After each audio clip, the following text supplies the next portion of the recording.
दोस्तों, आज मैं आपको साल 2010 में हुई एक ऐसी सच्ची और भयावह घटना के बारे में बताने जा रहा हूं कि जिस खौफनाक और भयावह घटना की कहानी को सुनकर आपकी रूह कांप उठेगी।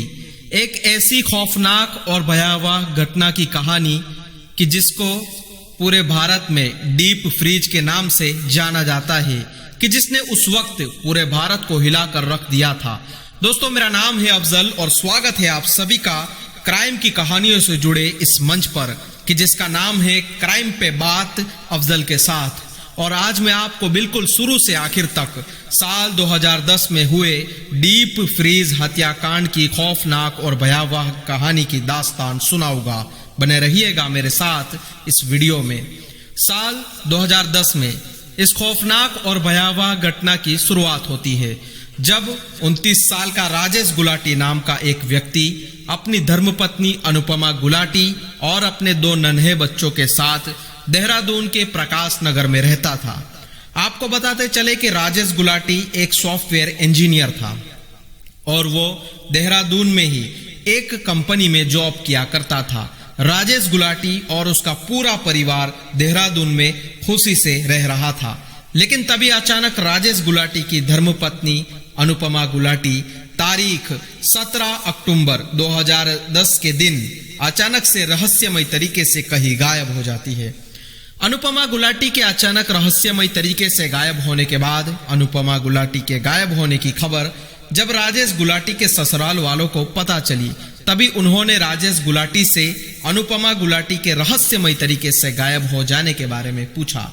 तभी राजेश गुलाटी ससुराल वालों को जवाब देता है कि अनुपमा नाराज होकर कहीं पर चली गई है, और ससुराल वालों की तरफ से जब कभी भी अनुपमा के पति राजेश गुलाटी से इसके बारे में पूछा जाता है तो वो बार बार इसी सवाल को दोहराता रहता है, और राजेश गुलाटी के ससुराल वालों को अनुपमा का कुछ पता नहीं चल पाता है। और दिन पर दिन बीतते जाते हैं और ऐसे ही लगभग अनुपमा गुलाटी के गायब होकर लगभग उसकी तलाश में पूरे 57 दिन बीत जाते हैं।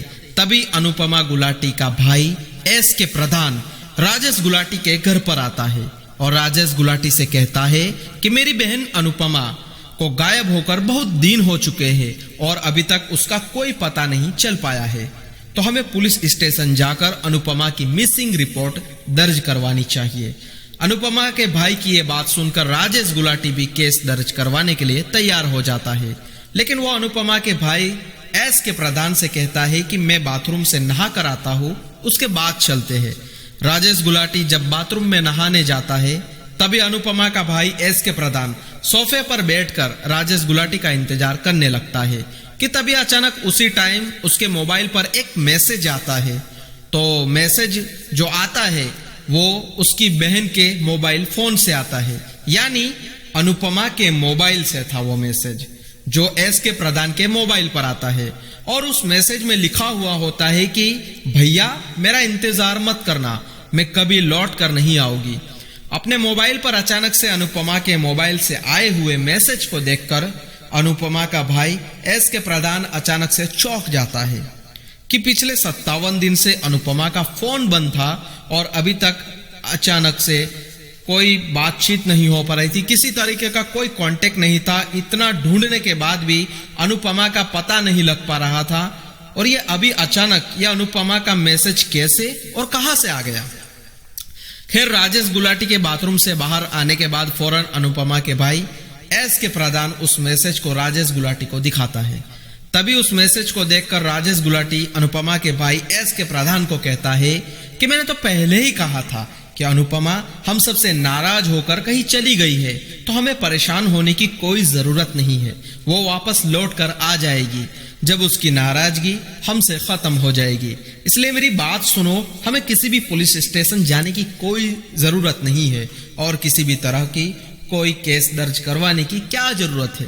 लेकिन अनुपमा का भाई एस के प्रधान राजेश गुलाटी की यह बात सुनकर बिल्कुल भी नहीं मानता है और एस के प्रधान राजेश गुलाटी के साथ थाने पहुंच जाता है और अनुपमा की मिसिंग रिपोर्ट दर्ज करवा देता है।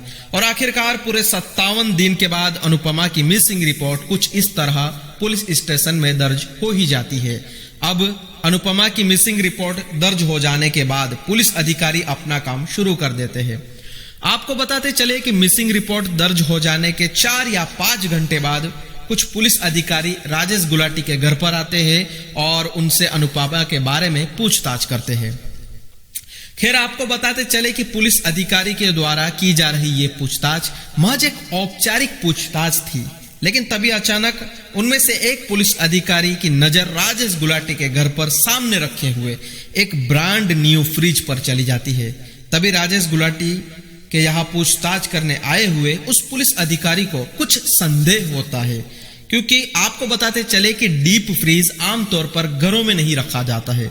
डीप फ्रीज आमतौर पर आइसक्रीम या कोल्ड ड्रिंक्स रखने के लिए दुकानों पर काम में आता है। इस वजह से जनरली दुकानों पर ही डीप फ्रिज को रखा जाता है और इसी वजह से उस पुलिस अधिकारी को डीप फ्रिज को देखकर संदेह होता है और उसे लगता है कि जरूर यहाँ पर कुछ ना कुछ गड़बड़ है। अब पुलिस अधिकारी राजेश गुलाटी से ये सवाल करते हैं कि आपने ये डीप फ्रिज यहाँ पर क्यों रखा है? डीप फ्रिज तो आमतौर पर आइसक्रीम या किसी कोल्ड ड्रिंक की दुकानों पर रखा हुआ होता है। पुलिस अधिकारी का यह सवाल सुनकर राजेश गुलाटी जवाब देता है कि हमने इस डीप फ्रिज को बस ऐसे ही नॉर्मली घर के इस्तेमाल के लिए रखा हुआ है और इस डीप फ्रिज को मेरी पत्नी अनुपमा के कहने पर ही मैं घर में लेकर आया था। राजेश गुलाटी की बात सुनकर पुलिस अधिकारी को कुछ अजीब सा लगा, इसलिए उन्होंने तुरंत इस डीप फ्रिज को राजेश गुलाटी को खोलने के लिए कहा।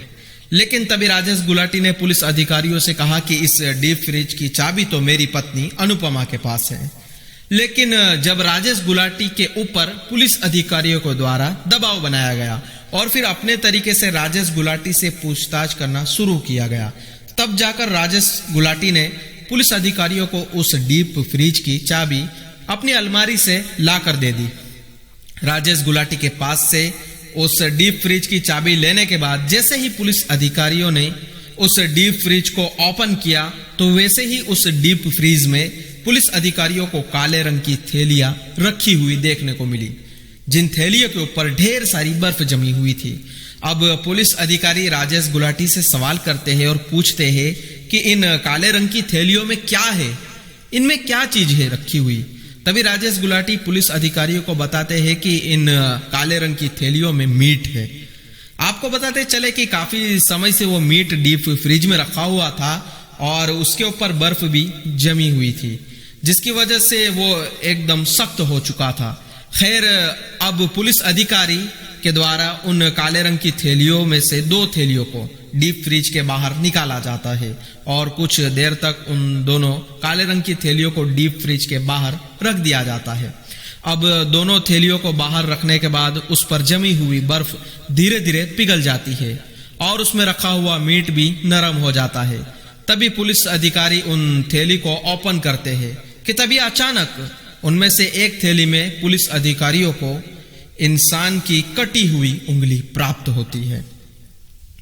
अब जैसे ही पुलिस अधिकारियों को उस थैली में से कटी हुई उंगली मिलती है, वैसे ही तुरंत पुलिस जबरदस्त तरीके से राजेश गुलाटी से पूछताछ करना शुरू कर देती है और तभी वहां मौजूद पुलिस अधिकारियों के सामने सारा सच सामने आ जाता है और राजेश गुलाटी पुलिस अधिकारियों के सामने अपना जुर्म कबूल करता है और कहता है कि ये इंसानी उंगली मेरी पत्नी अनुपमा की ही है और मैंने ही उसका बेरहमी के साथ कत्ल कर दिया है।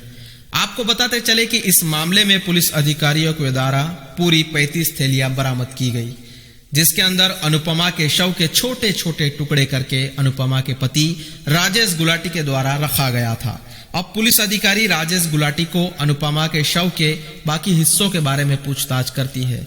तब राजेश गुलाटी बताता है कि उसने अनुपमा के शव के कुछ हिस्सों को मैसूरी के पहाड़ों में फेंक दिया है। खैर, अभी तक आपने जाना कि राजेश गुलाटी ने अपनी पत्नी की बेरहमी से हत्या की और उसके बाद पुलिस के द्वारा पकड़ा गया। लेकिन अब मैं आपको बताता हूं कि उसने अनुपमा के साथ ऐसा क्यों किया और क्यों उसने अनुपमा का कत्ल किया। दरअसल इस कहानी को समझने के लिए हमें इस कहानी में कुछ साल पीछे जाना पड़ेगा। आपको बताते चले कि साल 1992 में जब राजेश गुलाटी दिल्ली से MBA की पढ़ाई कर रहा था और उसी कॉलेज से अनुपमा भी MCA की पढ़ाई कर रही थी। अब एक ही कॉलेज में पढ़ते हुए दोनों की आपस में मुलाकात होती है। उसके बाद मुलाकातों का सिलसिला बढ़ता जाता है और दोनों के बीच दोस्ती हो जाती है और दोनों एक दूसरे को अपना दिल दे बैठते हैं और दोनों के बीच में प्रेम हो जाता है। अब राजेश गुलाटी और अनुपमा साथ जीने मरने की कसमें वादे करने लगे और दोनों ने आखिरकार शादी करने का फैसला कर लिया। लेकिन इन दोनों की जाति अलग अलग थी। इन लोगों को लगा कि हमारे घर वाले शादी के लिए नहीं मानेंगे। लेकिन इस बीच राजेश गुलाटी को अमेरिका में सॉफ्टवेयर इंजीनियर की जॉब मिल जाती है। तभी राजेश गुलाटी और अनुपमा साथ मिलकर अमेरिका चले जाते हैं और आखिरकार 10 फरवरी 1999 को दोनों जीवन के एक अटूट बंधन में बंध जाते हैं और शादी कर लेते हैं। जैसे ही इन दोनों की शादियों की खबर घर वालों को पता चलती है तो घर वाले भी इनका विरोध नहीं करते हैं और दोनों की शादी को स्वीकार कर लेते हैं। अब अनुपमा और राजेश गुलाटी घर में खुशी के साथ रहने लगते हैं। तभी राजेश गुलाटी के वहां 2 जुड़वा बच्चों का जन्म होता है। राजेश गुलाटी और अनुपमा के द्वारा बच्चों की परवरिश सही से अमेरिका में नहीं हो पा रही थी। तो तभी अनुपमा अपने पति राजेश गुलाटी से कहती है कि चलो वापस भारत लौट जाते हैं। अब राजेश गुलाटी अपनी पत्नी अनुपमा की इस बात को मान लेता है और वो दोनों अपने देश भारत फिर से लौट आते हैं। भारत लौटने के बाद अनुपमा अपने दोनों बच्चों के साथ अपने माँ के घर पर रहती थी, जबकि राजेश गुलाटी अपने लिए एक बेहतरीन नौकरी की तलाश करने लग जाता है।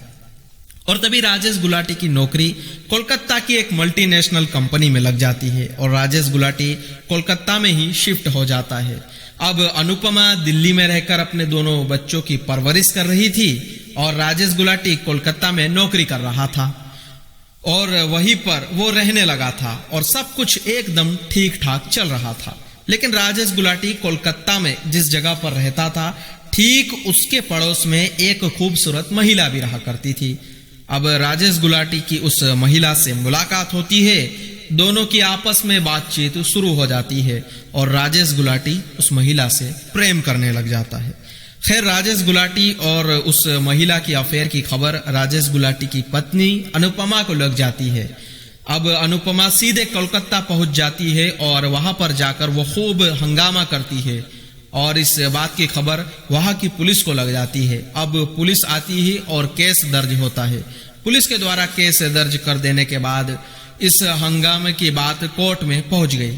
तभी कोर्ट ने फैसला किया कि राजेश गुलाटी बच्चों की परवरिश के लिए हर महीने 20,000 रुपया देगा।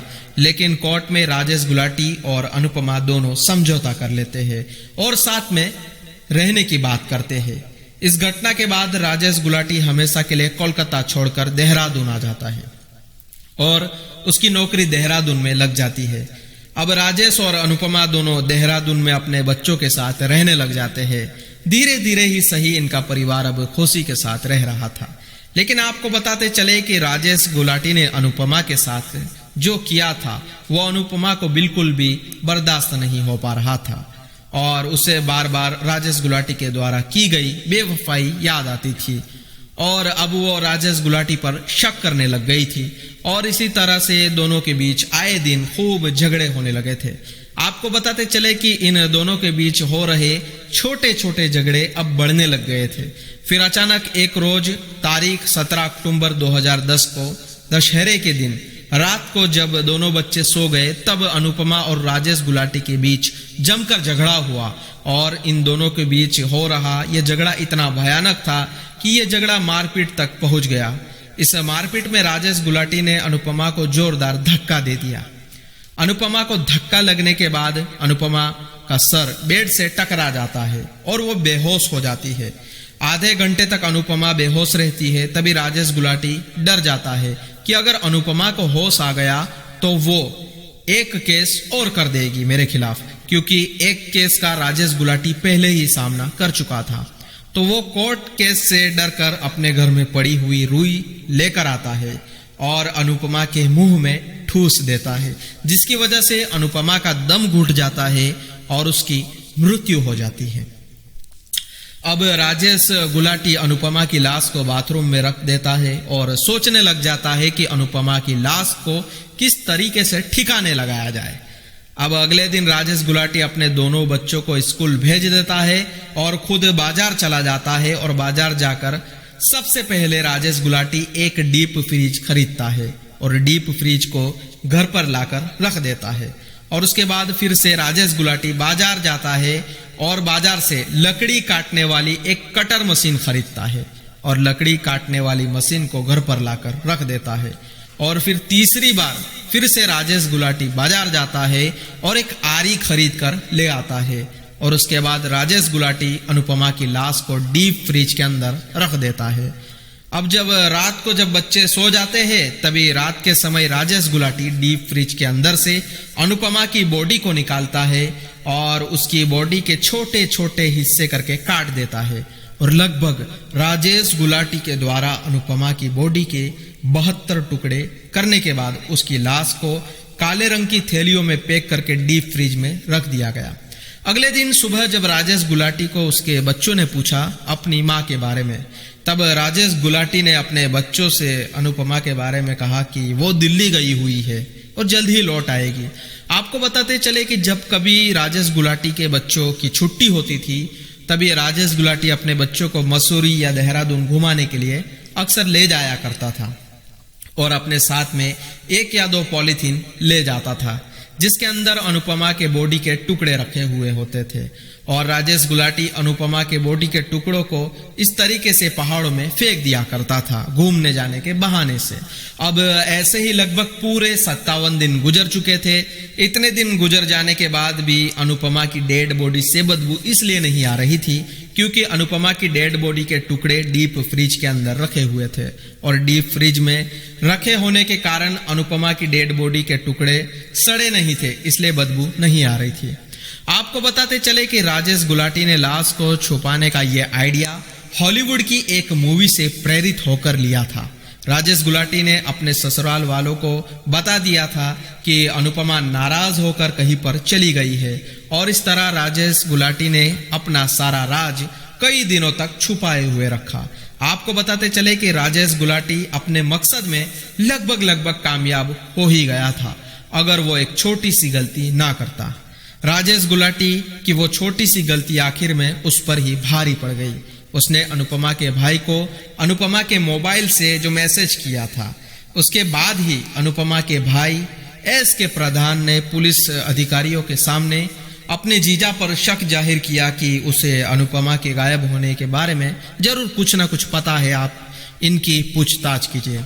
खैर आपको बताते चले कि राजेश गुलाटी काफी पढ़ा लिखा हुआ था लेकिन उसने अपनी जिंदगी खुद ही खराब कर दी और उसने इंसानियत को शर्मसार कर देने वाला एक नीच और घटिया काम कर दिया। आखिरकार राजेश गुलाटी को पुलिस के द्वारा कोर्ट में पेश किया गया। तभी 1 सितंबर 2017 को कोर्ट के द्वारा राजेश गुलाटी को आजीवन कारावास की सजा सुनाई गई और उसे 15 लाख का जुर्माना भी लगाया गया और जुर्माने के पैसे अनुपमा के माँ बाप को दिए गए जिससे कि अनुपमा के बच्चों की परवरिश की जा सके। तो दोस्तों मुझे उम्मीद है कि आपको हमारी एक क्राइम से जुड़ी कहानी पसंद आई होगी। अगर आपको हमारी क्राइम से जुड़ी कहानी पसंद आई हो तो हमारी इस वीडियो को लाइक करें और अपने दोस्तों में शेयर जरूर करें। और हाँ, अगर आप इस कहानी को YouTube पर देख रहे हो तो चैनल को सब्सक्राइब करें और अगर आप इस कहानी को फेसबुक पर देख रहे हो तो हमारे इस ऑफिशियल पेज को लाइक करें और फॉलो करें ताकि हमारे चैनल की आने वाली तमाम क्राइम से जुड़ी कहानियों की नोटिफिकेशन आपको सबसे पहले मिल सके। मुलाकात होगी आपसे अगले वीडियो में क्राइम से जुड़े एक और सत्य कहानी की घटना के साथ। तब तक के लिए आप अपना ख्याल रखें और अपने परिवार के साथ सुरक्षित रहे। जय हिंद, जय भारत, इनकलाब जिंदाबाद।